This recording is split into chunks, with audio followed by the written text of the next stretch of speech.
National Broadcasting Company. Now in its 6th decade of bringing you baseball's memories.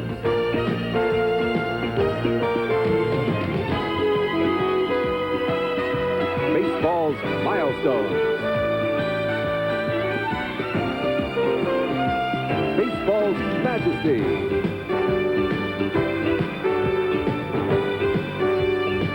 And baseball's magical moments. NBC Sports proudly presents the Major League Baseball Game of the Week. Today from Fenway Park, it's the Toronto Blue Jays versus the Boston Red Sox. As we look at the Toronto Blue Jay lineup, it'll be Tony Fernandez at short and Garth Orge at second base.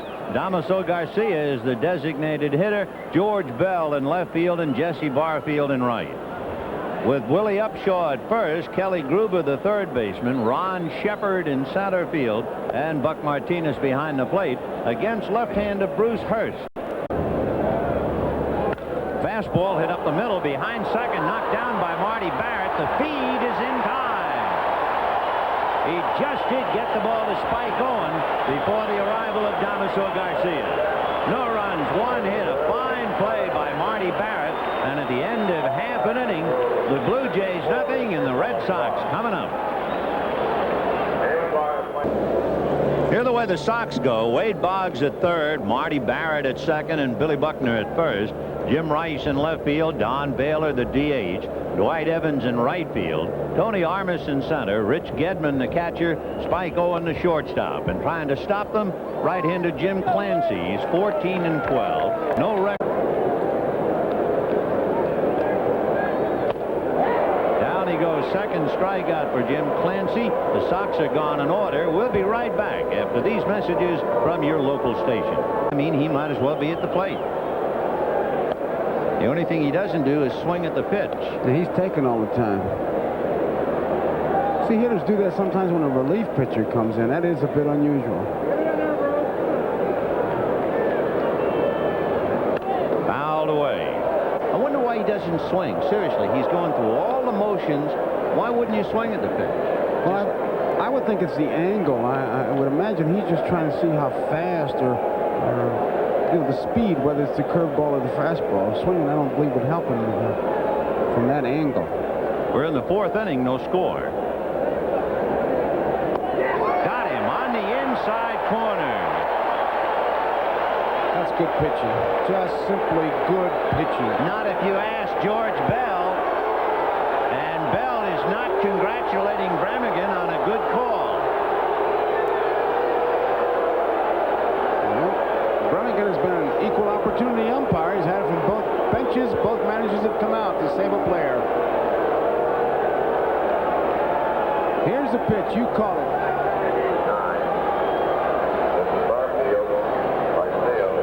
Well, if you're going to umpire with a television camera, I'd call it a strike. Two down, fourth inning, no score. Got him. And all the practicing, Barfield has struck out twice. Half a dozen strikeouts for Bruce Hurst, no score. Boggs hitting .353, a strike. Remember, Mattingly is 0 for 2. Boggs 0 for 1, and that's right to the minute.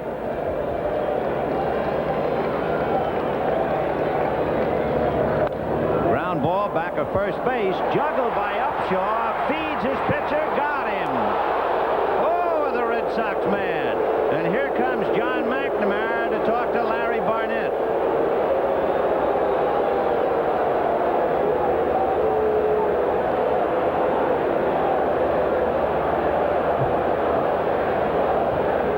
I know that, John, Larry Barnett said. The one away. He had good position on it, Barnett did. Oh. Looked like he beat it. Well,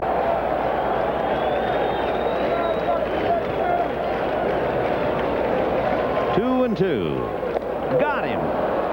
Fourth strikeout. That's 12 in a row, a perfecto for 4. We'll be right back after down in the 5th inning. After a fine play by Barfield and Wright, a super play by Tony Fernandez. And here's Dwight Evans. It's kind of a play you used to see only Ozzie Smith make, and here's a kid Fernandez making, and the way they talk about him, like he's been making them all year and hitting. Well, you see 2 plays back-to-back like that, and you begin to start looking at the zeros. Evans struck out in the 2nd inning. Ball 1. Can you believe the accuracy he had on that throw there? Unreal. Even he had to laugh when he looked over at John Hirschbeck, the third base umpire. Driving him off the plate. 2 balls and no strikes the count to Dwight Evans. Tony Armas on deck. No score in the 5th inning. Jim Clancy trying to do a number on Boston. After Jimmy Key pitched a masterpiece last night and shut him out 1-0. That was challenging. Here's my best fastball, up and in. See what you can do with it. He had it in a good spot, and he had something on him. 2-1. Probably the best game Evans had with the bat. 6 years ago, he had a 5-hit game against Toronto. But that's a long time ago. 3-1. High drive into deep left field. She is away out and gone.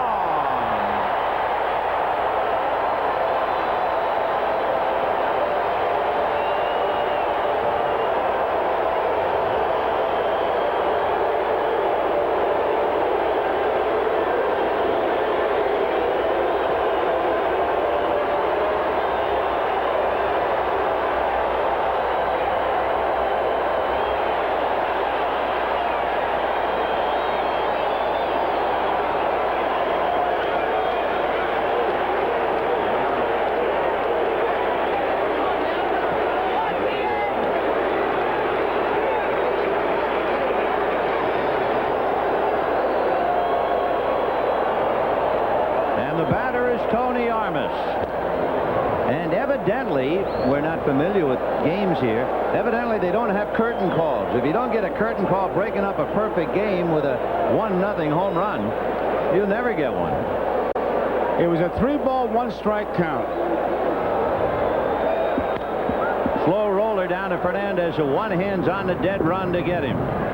So everything goes on one swing by Evans. At the end of 5, 1-0 Boston. Here's another edition of Characters of the Game. Hurst, a strikeout pitcher and very much on his game. High fly ball to straightaway center. Armas 1 step in, and now another. No runs, a hit, a man left at the end of 6 1/2, 1-0 Boston. And now here's another edition of Baseball Remembers. Talking about a good play, you might remember the last time that Baylor was at the plate. Tony Fernandez went into the hole. His momentum carried him out into shallow left field, and Tony made a remarkable throw to Upshaw to get Baylor, and at the time keep the perfect game alive. But then Evans came up and hit the 3-1 pitch for a home run. Hot one inside third and down the line. Barrett will score on a long single in the corner.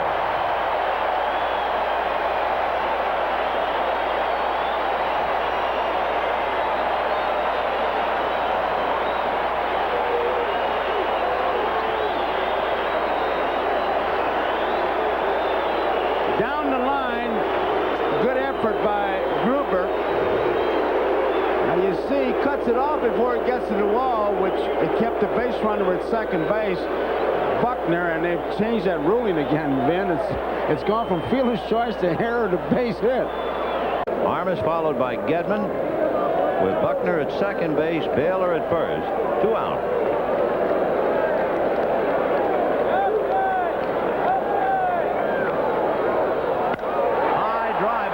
Center field. Barfield going back and over and backhands it on the run. So the Sox get a run on a couple of hits and leave 2, and at the end of 7, 2-0 Boston. George will be called away, and Cliff Johnson comes up out of the Blue Jays dugout, and Johnson will be coming up trying to get him even. Johnson, as a pinch hitter, is 5 for 11 with a home run and a .455 average. And how about that footnote? So you know what Jimmy Williams trying to do. He's trying to get even with one swing. And he'll get his hacks as we look at Jimmy Williams.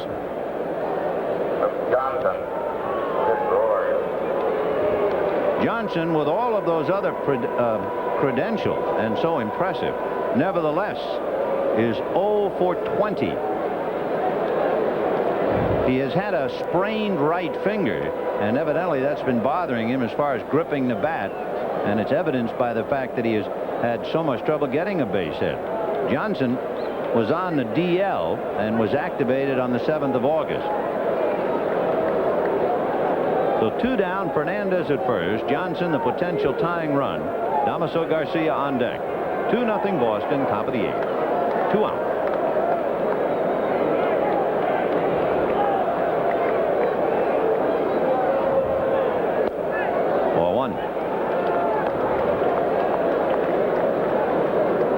Runs, 4 hits for Boston, no runs, 6 hits for Toronto. Fernandez held on by Buckner.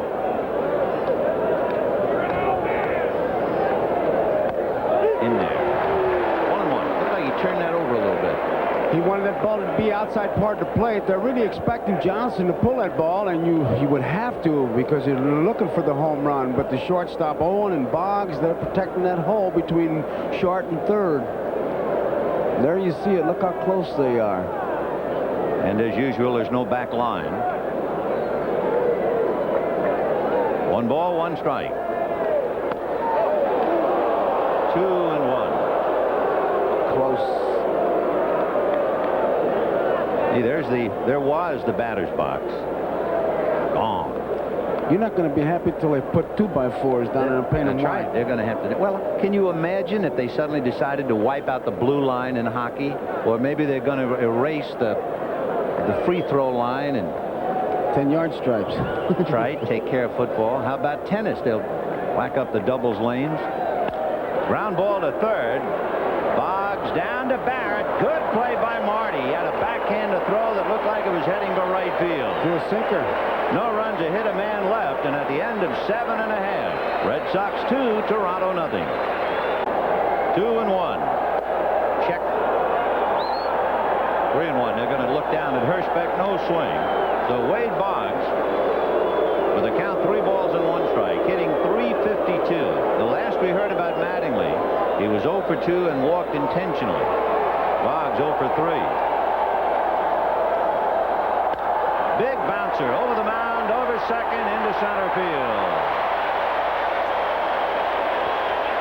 He battles for every base hit. You could see that he was going to go no farther than the middle of the diamond over with that fastball. He was not going to pull that ball. He was just not going to pull it. So there it is, right to the moment. Boggs base hit, and he is 4 points ahead of Don Mattingly.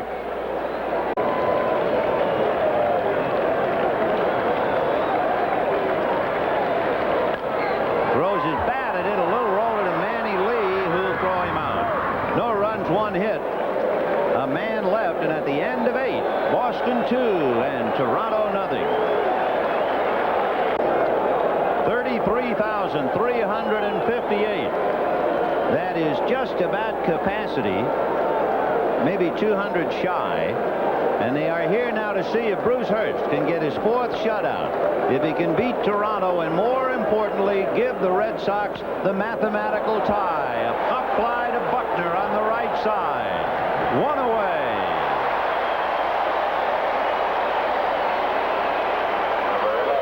They are 2 outs away from singing an old song here that begins for Boston. See Barfield. Yes, they are a game away from those pennants. This will clinch the tie. 1 and 2.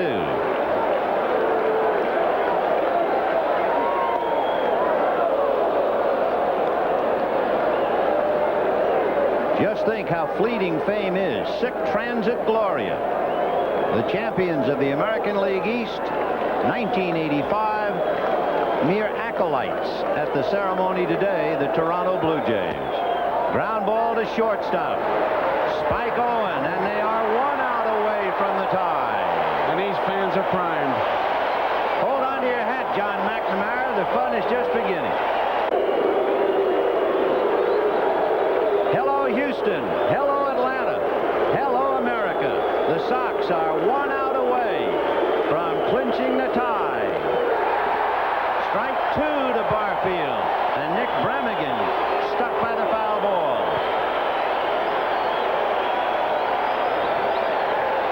You wouldn't know it from John McNamara, but this town is ready to explode.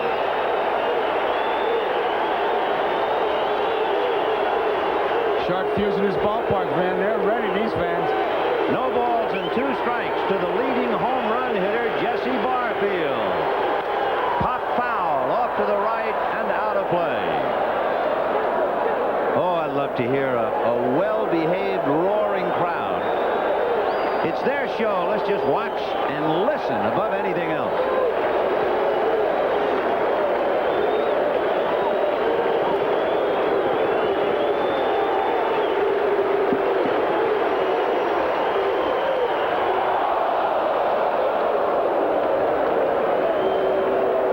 Bruce Hurst trying to shut out the team that has scored the most runs in the American League. Got him!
Really pitched a gem. Thanks a lot, man. I really appreciate it. It's been a long time coming to being a pennant race here in Boston, and I want to make the most of it. Joe and I both were wondering, sitting up here behind the plate, some of the rotations on the ball. Is there an extra pitch that you're using? I learned a forkball probably beginning of last season and really didn't start getting command of it till the middle of last year, and it's been a big pitch for me. It's given me one more pitch, kind of makes it so I don't have to throw the breaking ball as often, and it gives me just that one extra dimension. They were chasing it out of the strike zone. Where do you try to start that pitch, Bruce? I found that the best success I get with it if I start it down in the strike zone, just make sure I get the ball going on a downward plane and let the ball fall out of the strike zone, or if it stays in the strike zone, it's still a low strike. I'm going to ask you kind of a question out of left field. I usually hear a young fellow like you say, I've waited a long time for a day like this. When did you first start thinking about World Series and playoffs and league championships? I was probably about 5 years old. I've been dreaming about something like this all my life. And my very first year in pro ball, I got to play on a championship team in the Penn League, and I haven't done anything like it since. And you know, I came up here in 1980, and it was right after 1978 and 75 and all that, and they still had all those players on the team that went to the series, and I'd hear them talking about it and things, and I knew that's where I wanted to pitch.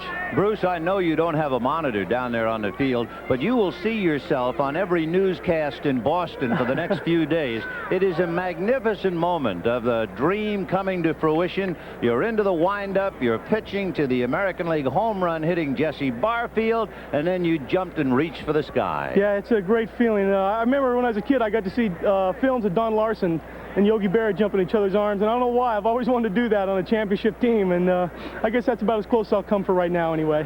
Bruce, how much?